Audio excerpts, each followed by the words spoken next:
यहूदी हकीम की कहानी। कृपा कर हमारे चैनल जंगल सफारी को सब्सक्राइब जरूर करें। धन्यवाद। यहूदी हकीम ने बादशाह के सामने झुककर जमीन चूमी और कहा कि पहले मैं दमिश्क नगर में हकीमी किया करता था। अपनी चिकित्सा विधि के कारण वहां मेरी बड़ी प्रतिष्ठा हो गई थी। एक दिन वहां के हाकिम ने मुझसे कहा कि फला मकान में एक रोगी है, वह यहाँ आ नहीं सकता, उसे वहीं जाकर देखो। मैं वहां गया तो देखा एक अत्यंत सुंदर नवयुवक चारपाई पर लेटा है। उसने मेरे अभिवादन के उत्तर में इशारे से कहा कि आपका यहाँ स्वागत है। मैंने उससे नाली दिखाने को कहा तो उसने बायां हाथ बढ़ा दिया। मैंने समझा कि इसे मालूम नहीं है कि नाड़ी दाहिने हाथ की देखी जाती है, किंतु मैंने बहस बगैर नाड़ी देखी और दवा लिख दी। 9 दिन तक मैं उसे देखने को जाता रहा। 9वें दिन मैंने कहा, अब आप बिल्कुल स्वस्थ हैं, स्नान कीजिए। दमिश्क के हाकिम ने मुझे यथेष्ट पारितोषिक दिया और मुझे शाही दवाखाने का प्रमुख बना दिया। जिस युवक का मैंने इलाज किया था वह भी मुझे बहुत मानने लगा। उसने कहा, मैं आपकी निगरानी ही में स्नान करूंगा। अतएव मैं स्नानागार में उसके साथ गया। उसके कपड़े उतारने पर मैंने देखा कि उसका दाहिना हाथ कटा हुआ है। वह हाथ कटने ही से बीमार पड़ा था और इसी कारण बायां हाथ दिखाया करता था। मुझे वह देखकर बड़ा दुख हुआ। उसने मेरी आंखों की करुणा देखकर कहा, आप मेरा दाहिना हाथ कटा देखकर ही आश्चर्य और दुख में डूबे हैं। अगर आप मेरी कहानी सुनेंगे तो और भी आश्चर्य करेंगे। स्नान के बाद जब मैं भोजन करने बैठूंगा तो आपको पूरी कहानी सुनाऊंगा। लेकिन ये बताएं कि क्या इस समय बाग की सैर करने से मुझे कुछ हानि होगी? मैंने कहा, बाग की सैर करने से तुम्हें फायदा ही होगा, नुकसान नहीं। उसने कहा, ठीक है, बाग की सैर करते करते ही मैं आपको सारा किस्सा सुनाऊंगा।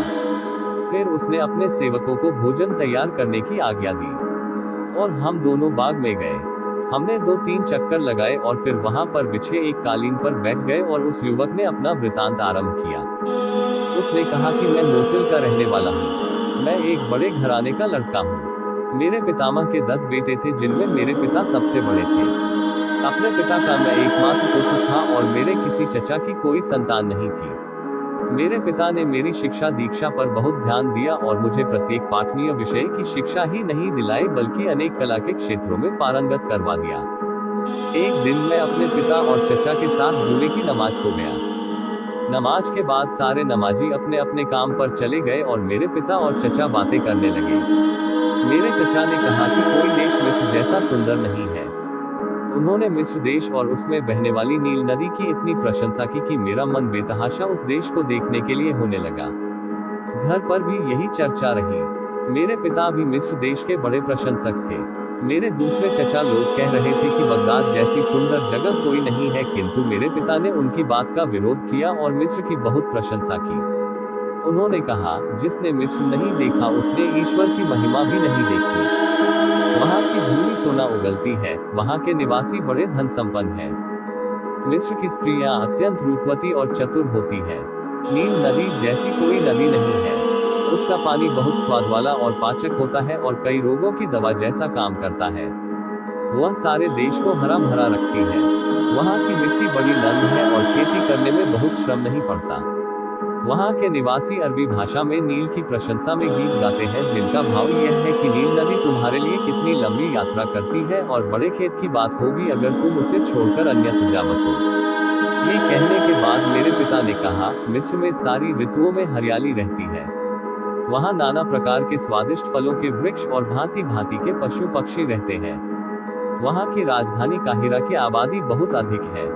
वहाँ मीठे पानी की बहुत सी नहरें बहती हैं और वहाँ के निवासी कला कौशल में बड़े प्रवीण हैं। वहाँ के महल बहुत बड़े बड़े और रत्नजटित हैं। मैंने कई नगर देखे हैं और सैकड़ों कलाकारों और विद्वानों से मिला हूँ। मिस्र जैसा देश और वहाँ के निवासियों जैसे लोग कहीं भी नहीं देखे। उस जवान ने कहा कि अपने पिता के मुंह से मिस्र की इतनी प्रशंसा सुनकर मेरी उत्कंठा बहुत बलवती हो गई और रात दिन भगवान से प्रार्थना करने लगा कि वह कुछ ऐसी परिस्थिति उत्पन्न कर दे कि मुझे मिस्र देश को देखने का अवसर मिल जाए। मेरे पिता के मुंह से मिस्र की प्रशंसा सुनकर मेरे चचाओं ने कहा, हम लोगों को भी चलकर मिस्र देश देखना चाहिए। उन्होंने मेरे पिता से कहा कि आप भी हमारे साथ चलिए। उन्होंने इसे स्वीकार किया। मेरे चचाओं ने, जो सब व्यापार करते थे, तरह तरह का दिसावर का माल खरीदा ताकि मिस्र में सैर की सैर हो और व्यापार का व्यापार। रात दिन उन लोगों में मिस्र की यात्रा की चर्चा होती रहती थी। जब मैंने ये तैयारियां देखी तो एक दिन रोता हुआ अपने पिता के पास गया और कहा कि मैं भी आप लोगों के साथ मिस्र को जाना चाहता हूँ। उन्होंने कहा कि तुम अभी छोटे हो, तुम्हें यात्रा के दौरान बहुत कष्ट होगा, तुम यहीं रहो। मुझे बड़ा दुख हुआ, किंतु मैंने प्रयत्न न छोड़ा। एक एक करके सभी चचाओं के पास गया कि मेरे पिता से मुझे भी साथ ले चलने की सिफारिश करें। उन्होंने मेरे पिता से कहा कि लड़का इतना चाहता है तो उसे भी साथ ले चलिए। मेरे पिता मुझे मिस्र तक ले जाने को राजी न हुए, लेकिन यह मान गए कि मुझे दमिश्क तक ले चलेंगे और जब दमिश्क से मिस्र की ओर बढ़ेंगे तो इसे वापस मोसुल भेज देंगे। दमिश्क भी जलवायु, पानी और सौंदर्य के लिहाज से बहुत अच्छा नगर है। यद्यपि मेरी इच्छा मिस्र देश को देखने की थी, तथापि मैंने इसी बात को गनीमत जाना कि मुझे दमिश्क देखने को मिलेगा। कुछ दिन बाद मैं अपने पिता और चचाओं के साथ विदेश यात्रा पर चल पड़ा। हम लोग कई नगरों से होते हुए दमिश्क पहुंचे। मुझे यह नगर बड़ा सुंदर जान पड़ा और मैं उसे देखकर बड़ा प्रसन्न हुआ। हम लोग एक सराय में ठहरे।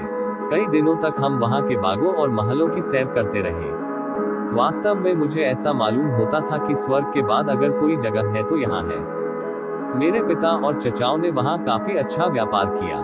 मेरे हिस्से का भी जो माल बिका उस पर 5 प्रति सैकड़ा का लाभ हुआ। ये लाभ की राशि मुझे दे दी गई।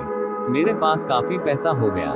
ये तय हुआ कि जब सब लोग मिस्र से वापस होंगे तो मुझे साथ लेते हुए मोसुल को जाएंगे। मैंने अपने रुपयों को बड़ी होशियारी और किफायत से खर्च किया।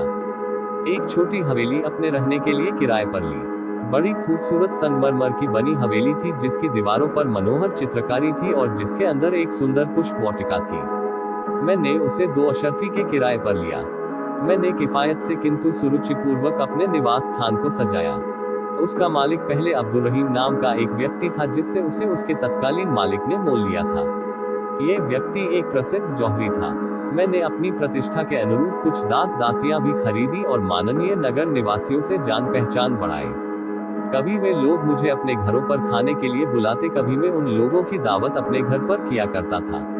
मतलब ये कि अपने पिता और चचाओं की अनुपस्थिति में मैंने बड़ी सुख सुविधा के साथ दमिश्क नगर में जीवन यापन किया। एक दिन भोजन करने के बाद मैं अपनी हवेली में बाहर के हिस्से में बैठा था। इतने में एक स्त्री आई जो अति मूल्यवान वस्त्रों और आभूषणों से सुसज्जित थी। उसने पूछा, क्या तुम कपड़े के व्यापारी हो? किंतु मेरे मुंह से कोई उत्तर निकले इससे पहले ही वह मकान के अंदर चली गई। मैं भी उठकर दरवाजा अंदर से बंद करके उसके पास एक दालान में जा बैठा। मैंने कहा कि मैं कपड़े का व्यापार अवश्य करता हूँ, किंतु खेद है इस समय मेरे पास स्थान नहीं है। उसने अपने सुंदर मुख से नकाब लगभग उलट दी और कहा, मैं ही कहाँ कपड़े लेने आई हूँ, मैं तो तुमसे मिलने आई हूँ। मैं चाहती हूँ कि सुबह तक यही रहूँ, किंतु मुझे भूख लगी है, मुझे कुछ खिलाओ। मैंने अपने सेवकों को भोजन आदि लाने को कहा। वे भोजन के साथ फल आदि भी लाए, जिन्हें मैं भी इस रमणी का साथ देने के लिए मैं खाने लगा। आधी रात तक हम लोग इसी प्रकार बातचीत करते रहे, फिर हम एक साथ सोने के लिए चले गए। सुबह मैंने 10 अशर्फियां निकालकर उसे दी, किंतु उसने उन्हें लेने से इनकार ही नहीं किया, बल्कि 10 अशर्फियां मुझे दी। मैंने जब कहा कि मैं तुम्हारा धन नहीं लूंगा बल्कि तुम्हें अशर्फियां जरूर दूंगा, वह बोली, मैं तो रोज तुम्हारे पास आने को सोचती थी, किंतु अगर तुम मेरी बात ना मानोगे और अपनी बात पर अड़े रहोगे तो मैं ना आऊंगी। इस बार मजबूर होकर मुझे उससे अशर्फियां लेनी पड़ी और वह चली गई। शाम को वह फिर आई और हम लोगों ने रात भर राग रंग किया और दूसरी सुबह वह फिर मुझे 10 अशर्फियां देकर कहने लगी कि आज शाम को फिर आऊंगी। तीसरी रात को जब हम दोनों मदिरा के नशे में आलिंगनबद्ध थे तो उसने मुझसे पूछा, प्यारे, तुम मुझे सुंदर समझते हो या नहीं? मैंने कहा, तुम कैसी बातें कर रही हो? क्या तुम अपने लिए मेरे प्रेम को नहीं जानती? मैं तुम्हें संसार की सर्वश्रेष्ठ सुंदरी मानता हूँ। वह हंसकर कहने लगी, ये बेकार की बात है। मेरी एक सहेली मुझसे कहीं अधिक सुंदर है। उसे एक बार देखोगे तो मेरी ओर मुंह भी नहीं करोगे। वह मुझसे आयु में भी कम है और बड़ी कोमल है। उसे भी तुम्हें देखने की बड़ी लालसा है। मैं उसे यहाँ लाऊंगी। मैंने कहा, मैं तो तुम्हें ही चाहता हूँ। तुम चाहो तो उसे ले आओ, लेकिन मैं प्रेमी तो तुम्हारा ही रहूंगा। उस स्त्री ने कहा, तुमने जो कहा है उस पर दृढ़ रहना। मैं उसे सामने लाकर तुम्हारी परीक्षा लूंगी। ये कहकर वह स्त्री विदा हुई। उस दिन उसने मुझे 50 अशर्फियां दी जो मुझे लेनी पड़ी। जाते समय वह कहने लगी, 2 दिन बाद मैं आऊंगी और एक नया मेहमान भी लाऊंगी और उसकी अभ्यर्थना के लिए भोजन आदि की अच्छी व्यवस्था रखना। जिस दिन की बात तय हुई थी उस दिन मैंने घर की सफाई करवाई, फर्श वगैरह झड़वाया और नाना प्रकार के फल तथा खाद्य सामग्री घर में तैयार रखी। शाम को दोनों स्त्रियां आई। उन्होंने अपने चेहरों से नकाब उतार लिए। वास्तव में पहली स्त्री से नई स्त्री हर बात में सवाई थी। अगर पहली पर एक बार नजर जाती थी तो दूसरी पर बार बार जाती थी। उसका सौंदर्य इतना मनमोहक था कि नजर उस पर से हटती ही नहीं थी। जब उसकी प्रेम दृष्टि मुझ पर पड़ती मैं अधीर हो जाता था। मैंने दोनों स्त्रियों के प्रति आभार प्रकट किया कि वे मेरे यहाँ आई। नई स्त्री ने कहा कि आभारी तो मुझे होना चाहिए कि आपने मुझे अपने घर तक आने की अनुमति दी। मैंने दोनों स्त्रियों को भोजन पर बिठाया। मैं अपनी नई मेहमान के सामने जा बैठा और बराबर उसे देखता रहा। वह स्त्री चाहते हुए भी मेरी तरफ न आंख भरकर देख सकी न हंस बोल सकी। लगता था जैसे वह पहली स्त्री से भयभीत है। फिर भी कभी कभी तिरछी नजर से मुझे देख लिया करती थी। जब उसने देखा कि मेरी निगाहों में प्यार उमड़ रहा है तो उसने भी प्रेम की दृष्टि से देखना शुरू कर दिया। ये सब पहली स्त्री की आंखों में छुपा न रहा। वह हंसकर कहने लगी, तुम इसे बार बार क्यों देख रहे हो? तुमने तो मुझसे प्रतिज्ञा की थी कि मेरे अलावा किसी पर भी आंख नहीं डालोगे। इतनी जल्दी अपना वादा भूल गए। मैंने उसी की भांति हंसकर कहा, तुम बेकार ही मुझ पर शक करती हो। आखिर तुम ही तो इन्हें कृपापूर्वक यहाँ लाए हो। मैं ये कैसे कर सकता हूं कि इन पर वैसी नजर डालूं? यदि मैं ऐसा करूं तो तुम दोनों के लिए घृणा का पात्र हो जाऊंगा। हम लोग देर तक मद्यपान करते रहे और हमें नशा चढ़ गया। नशे में मैं और नई स्त्री एक दूसरे की ओर अत्यंत प्रेम तथा वासना से भरी निगाहों से देखने लगे। ये खुला प्रेम व्यापार देखकर पहली स्त्री ईर्ष्या और द्वेष से जलने भुनने लगी। कुछ देर में वह ये कहकर उठ खड़ी हुई कि मैं अभी आती हूँ। 2-4 क्षणों में मेरे पास बैठी हुई स्त्री के चेहरे का रंग बदल गया और वह मरणासन सी दिखाई देने लगी। मैंने उठकर उसे संभाला कि वह गिर न जाए, किंतु उसने देखते ही देखते मेरी बाहों में दम तोड़ दिया। मैंने घबराकर अपने सेवकों को पुकारा कि इसे संभालो और इसके साथ आई हुई स्त्री को बुलाओ। उन्होंने कहा कि वह तो घर से निकलकर फला गली में चली गई थी। अब मैंने जाना कि यह सब उसी दुष्टा की करतूत है। वह इस बेचारी के अंतिम मदिरा पात्र में विष घोलकर चली गई। इस अचानक आई मुसीबत से मैं बदहवास हो गया। मैं डर के मारे कांपने सा लगा कि अब भगवान ही जाने मुझ पर क्या विपत्ति आए। मैंने सोचा जो होना होगा वह तो होगा ही, पहले लाश को तो ठिकाने लगाया जाए। मैंने सेवकों से कहा कि कमरे का संगमरमर का फर्श होशियारी से धीरे धीरे उखाड़े। उन्होंने ऐसा किया तो मैंने गड्ढा खुदवा कर लाश को उसी गड्ढे में दबा दिया। फिर मैंने अपने साथ सारा धन लिया और सेवकों को विदा करके हवेली में ताला लगाया और ताले को मुहरबंद कर दिया। फिर मकान मालिक जौहरी के पास जाकर उससे 1 वर्ष का पेशगी किराया दिया और उससे कहा कि मैं आवश्यकतावश काहिरा जा रहा हूँ। फिर मैं कोहिरा चला गया और अपने चचाओं से मिला। उन्होंने पूछा कि तुम कैसे आए, तो मैंने कहा कि आप लोगों का कुछ हाल नहीं मिला था इसलिए चला आया। मैं बहुत दिनों तक काहिरा में रहा, किंतु मैं अच्छी तरह काहिरा न देख पाया था कि उन्होंने वापस मोसिल जाने की तैयारी शुरू कर दी। मैं उनकी निगाहों से छुपा रहा। उन्होंने बहुत ढूंढा पर मुझे पा न सके। मजबूरी में मेरे बगैर ही वापस चले गए। इसके बाद मैं 3 वर्ष तक काहिरा में रहा। मैं साल साल पर दमिश्क के जौहरी के पास किराया भिजवा दिया करता था। फिर मैं दमिश्क वापस आया। यहाँ पर मुझ पर वह मुसीबत पड़ी कि कहा नहीं जाता। यहाँ आकर जौहरी से चाबी मांगकर घर खुलवाया और देखा कि सारी वस्तुएं यथावत है। मैंने कुछ नए सेवक रखे और उनसे मकान साफ करवाया। सफाई के दौरान एक सेवक को एक सोने का हार मिला जिसमें 10 बड़े बड़े मोती जड़े हुए थे। वह उसे मेरे पास ले आया। मैंने पहचाना कि यह वही हार है जो उस नई स्त्री के गले में पड़ा था जिसकी लाश मैंने गड़वाई थी। मैंने उसकी स्मृति के तौर पर वह हार कपड़े में लपेटकर अपनी गर्दन में डाल दिया। फिर मैं वहां रहने लगा, किंतु कुछ करने में मेरा मन नहीं लगता था। फलतः मेरे पास का सारा धन धीरे धीरे खर्च हो गया और मैं घर का सामान बेचकर गुजारा करने लगा। जब सब कुछ बिक गया तो मैंने सोचा कि इस मुक्ताजटित हार को बेचने के सिवा कोई उपाय नहीं है, किंतु मोती उसमें ऐसे लगे थे जिनके मूल्य का मुझे कोई अंदाजा ही नहीं था। फिर भी मैं उसे बेचने पर मजबूर था और उसे बेचकर मैंने बहुत बड़ी मुसीबत मोल ले ली। मैं बाजार में उस हार को लेकर गया तो अपने मकान मालिक जौहरी की दुकान पर जाकर अपना मंतव्य कहा कि मैं एक हार बेचना चाहता हूँ। उसने एक दलाल बुला दिया। मैंने दलाल के साथ जाकर उसे हार दिखाया। उसने कहा कि मुझे भी ऐसे मोतियों का मूल्य नहीं मालूम, आप उसी जौहरी की दुकान पर बैठे, मैं और जौहरियों को यह हार दिखाकर इसका दाम पूछकर आता हूँ। मैं अपने मकान मालिक की दुकान पर बैठा।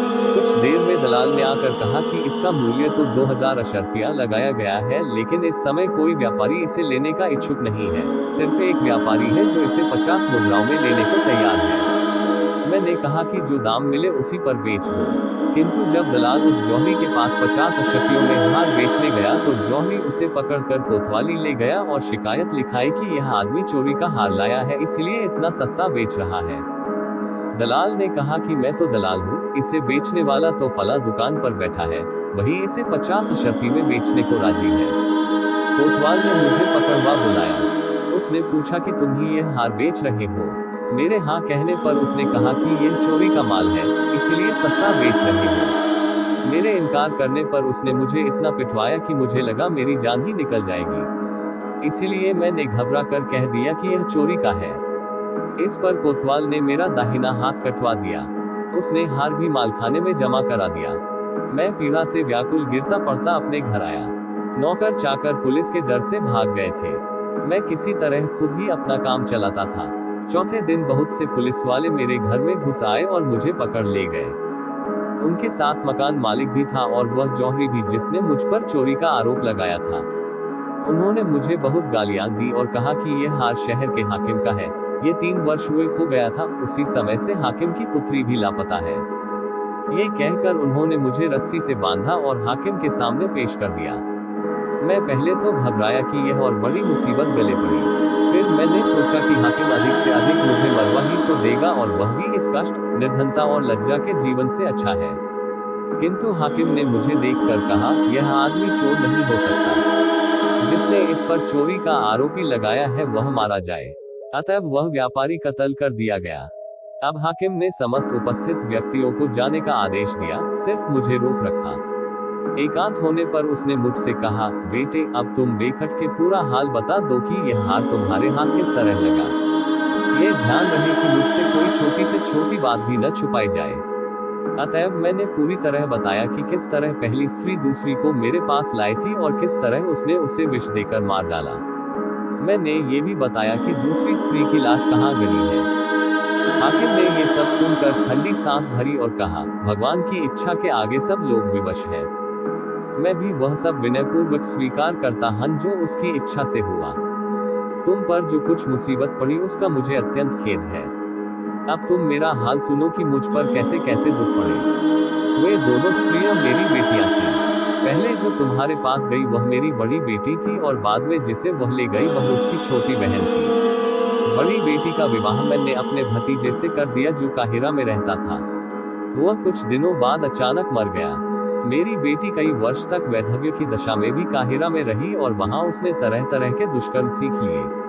फिर वह यहाँ आ गई। दूसरी बेटी जो उससे छोटी थी और जो तुम्हारी बाहों में मरी, बड़ी समझदार और सदाचरणी थी। उससे मुझे कोई शिकायत नहीं हुई, लेकिन उसकी बड़ी बहन ने उसे भी आवारा बनने पर राजी कर लिया। जब छोटी मरी तो मैंने दूसरे दिन बड़ी से पूछा कि तुम्हारी बहन कहाँ है। उसने ठंडी सांस भरकर कहा, मैं तो सिर्फ इतना जानती हूँ कि कल वह बहुत मूल्यवान वस्त्राभूषण पहनकर घर से निकली थी और अभी तक नहीं आई। मैंने अपनी बेटी की बहुत खोज कराई किंतु उसका कहीं पता नहीं चला। कुछ समय बाद बड़ी बेटी भी, जो रात दिन अपने पाप कर्म को याद करके रोती रहती थी, बीमार होकर मर गई। ये वृतांत सुनाकर हाकिम ने मुझसे कहा, बेटे हम तुम दोनों ही दुर्भाग्य के मारे हुए हैं, किंतु अब तुम किसी बात की चिंता न करो। मैं अपनी तीसरी बेटी से, जो अपनी दोनों बहनों से अधिक सुंदर और बुद्धिमती है, तुम्हारा विवाह कर दूंगा। तुम मेरे घर को अपना घर समझो। मैं मरणोपरांत तुम्हें अपनी संपत्ति का उत्तराधिकार देने का वसीयतनामा लिख दूंगा। मैंने कहा कि आपका हर प्रकार मुझ पर उपकार है। मैं आपको बुजुर्ग समझता हूँ और जो कुछ आपका आदेश होगा वैसा ही करूंगा। हाकिम ने कहा कि फिर देर करने की क्या जरूरत है। उसने गवाहों को तुरंत बुलाया और दिखावटी राग रंग के बगैर काजी के द्वारा अपनी पुत्री से मेरा विवाह करवा दिया। इसके अतिरिक्त उसने अपनी संपत्ति भी अपने मरणोपरांत मेरे नाम करने के कागज लिख दिए। आपने भी देखा होगा कि हाकिम मुझ पर कैसा दयालु है। ये कहकर उस जवान ने कहा कि कल ही मोसिल से मेरे चचाओं का पत्र लेकर एक आदमी आया है। पत्र में लिखा था कि तुम्हारे पिता का देहांत हो गया है और तुम आकर जायदाद में अपना हिस्सा संभालो। मैंने उन्हें लिखवा दिया कि मैं भगवान की दया से यहाँ अच्छी तरह हूँ, किंतु मेरे लिए मोसिल आना संभव नहीं है।